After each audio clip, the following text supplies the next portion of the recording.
Au nom du Père et du Fils et du Saint-Esprit, Amen. Grande joie d'être là avec toi ainsi lundi 13 mars. Nous avançons dans ce temps de carême, ce temps favorable, ce temps de grande grâce. Aujourd'hui, la première lecture, c'est du deuxième livre des Rois, chapitre 5 à partir du verset 1.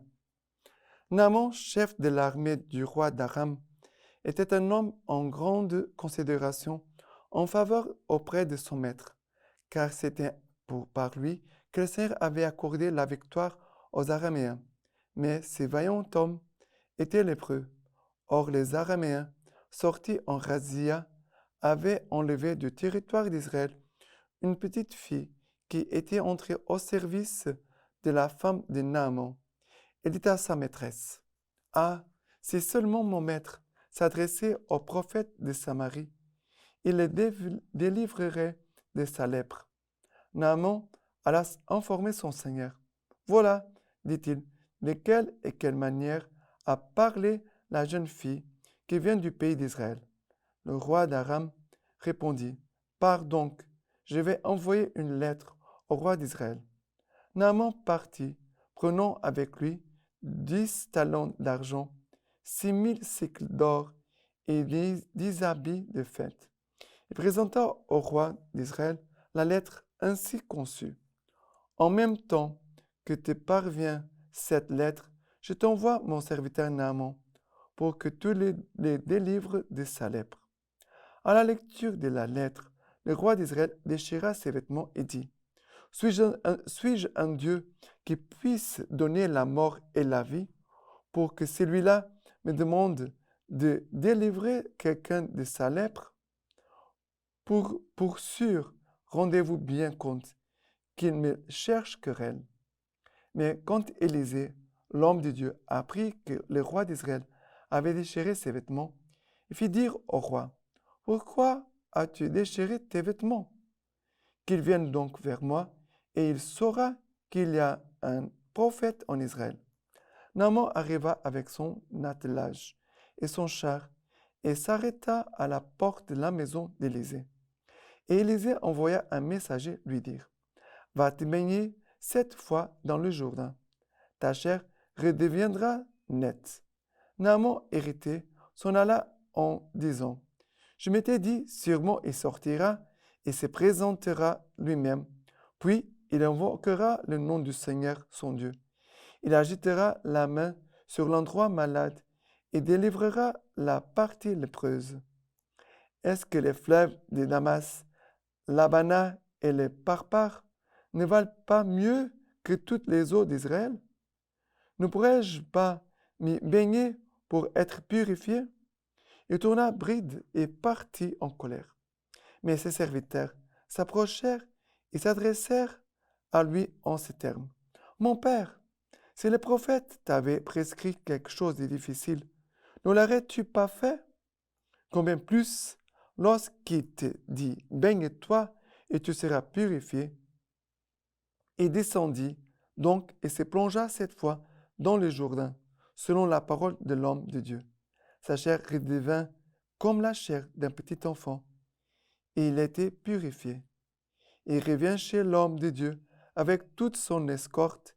Il entra, se présenta devant lui et dit, « Oui, je sais désormais qu'il n'y a pas de Dieu par toute la terre, sauf en Israël. » Alors, ce temps de carême, c'est pour revenir au Dieu unique et vrai.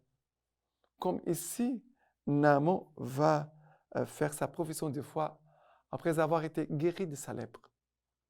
Pour que, il dit, « Oui, je sais désormais qu'il n'y a pas de Dieu par toute la terre, sauf en Israël. » Alors, ici, il nous parle d'une histoire de lèpre, de guérison, d'un prophète, d'une petite fille, des serviteurs. Mais je pourrais dire que la grâce est passée par des petites voix. La petite fille qui va dire, en Israël, il y a un prophète qui peut guérir mon Seigneur. Après, la voix des serviteurs qui va dire, mais il t'a demandé quelque chose de simple, pourquoi tu ne le fais pas? Voilà comment la voix de l'Esprit Saint veut nous simplifier, nous rendre simples, humbles, mais aussi obéissants. écouter la voix de l'Esprit Saint, qui veut vraiment nous aider à nous convertir. Naaman, il avait besoin de vivre une conversion, d'être converti.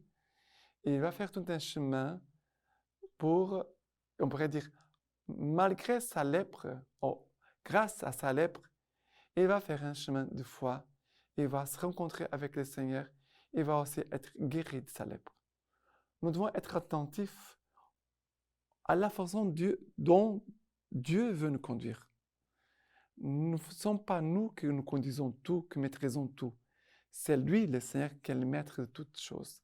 Le Dieu de l'univers, de l'histoire, c'est lui qui conduit toutes choses. Et nous devons être dociles à l'Esprit Saint. D'accord? Maintenant, le psaume d'aujourd'hui, c'est le psaume 42-43 à partir du verset 2. Comme languit une biche après les eaux vives, ainsi languit mon âme vers toi, mon Dieu. Mon âme a soif de Dieu, du Dieu vivant. Quand irai-je et verrai-je la face de Dieu? Mes larmes, c'est là mon pain, le jour, la nuit. Moi que tous les jours entends dire, où est-il ton Dieu? Alors, ici, nous dit le psaume, comme languit une biche après les eaux vives, ainsi languit mon âme vers toi, mon Dieu. Ces temps de carême, parfois le Seigneur, pour permettre des temps arides, mais parce que le Seigneur veut nous conduire vers les eaux profondes, les eaux vives de sa parole, de sacrements, de son esprit, de sa grâce en effet. Voilà, le Seigneur veut vraiment nous renouveler profondément chacun de nous. D'accord? Mais le Seigneur aussi, comme je disais, le Seigneur permet parfois des moments d'aridité, des moments arides pour nous conduire vers lui. Maintenant, l'évangile d'aujourd'hui, c'est Luc chapitre 4, à partir du verset 24. Il dit, « En vérité, je vous l'ai dit, aucun prophète n'est bien reçu dans sa patrie. Assurément, je vous l'ai dit, il y avait beaucoup de veuves en Israël au jour d'Élie, lorsque le ciel fut fermé pour 3 ans et 6 mois, quand survint une grande famine sur tous les pays. Et ce n'est à aucune d'elles que fut envoyé Élie, mais bien à une veuve de Sarepta, au pays de Sidon. Il y avait aussi beaucoup de lépreux en Israël, au temps du prophète Élisée, et aucun d'eux ne fut purifié, mais bien Naaman, les Syriens. Entendant cela, tous dans la synagogue furent remplis de fureur, et s'élevant, ils les poussèrent hors de la ville, et les menèrent jusqu'à un escarpement de la colline, sur laquelle leur ville était bâtie, pour l'en précipiter. Mais lui, passant au milieu d'eux, allait son chemin. Alors, Jésus ici dit des paroles dures pour les gens qui l'écoutent, parce que c'est le peuple d'Israël, les Israélites, le peuple élu, le peuple choisi par Dieu, qui a reçu la loi, qui a reçu l'alliance. Et Jésus dit, mais la grâce ne va pas tomber sur vous. La grâce va tomber sur les peuples étrangers. Vous voyez? Et après, il raconte l'histoire. Ce sont des choses que les peuples d'Israël connaissaient bien par rapport au prophète Élie et les prophètes Élisée. Ils connaissaient bien l'Écriture. Mais à ce moment, ils se rendent compte, waouh, mon Dieu, c'est vrai. Mais il ne veut pas écouter. Encore une fois, notre orgueil, toujours notre orgueil, qui nous empêche vraiment de vivre une profonde conversion. Il a accepté humblement que le Seigneur va passer par d'autres moyens, par d'autres personnes, que le Seigneur va bénir d'autres personnes et pas peut-être nous, de la façon dont nous attendons. Parfois, il y a des gens qui disent, mais pourquoi Dieu ne me bénit pas? Je vois les autres qui sont bénis, les autres. Mais bon, d'abord, tu ne sais pas qui bénit. Parce que moi, je demande la bénédiction de Dieu. Je cherche la bénédiction de Dieu. Mais les autres, moi, je ne sais pas. Moi, j'attends la grâce de la part du Seigneur. J'attends le bien que le Seigneur veut m'accorder. Mais il y a des gens qui ne suivent pas le Seigneur. Parfois, il y a des gens qui vivent dans les péchés et c'est les démons qui les bénissent. Et c'est les démons qui vont les entraîner pour d'autres choses.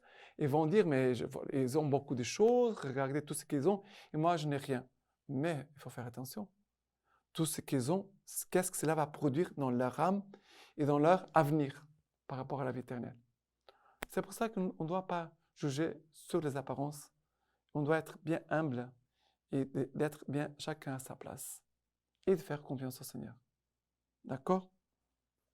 Maintenant, la lecture patristique d'aujourd'hui de Saint Basile nous dit ceci. Où est la vraie gloire et en quoi l'homme est-il vraiment grand? Le prophète répond, celui qui veut se glorifier trouvera sa gloire s'il reconnaît et comprend que je suis le Seigneur. Voilà quelle est la noblesse de l'homme. Voilà quelle est sa gloire et sa grandeur. Connaître vraiment ce qui est grand et s'y unir et rechercher sa gloire dans la gloire de Dieu. Et rechercher sa gloire dans la gloire de Dieu. Maintenant, je vous laisse la bénédiction par les mains toutes pures de la Vierge Marie. Que le Tout-Puissant vous bénisse et vous garde, le Père, le Fils et le Saint-Esprit. Amen.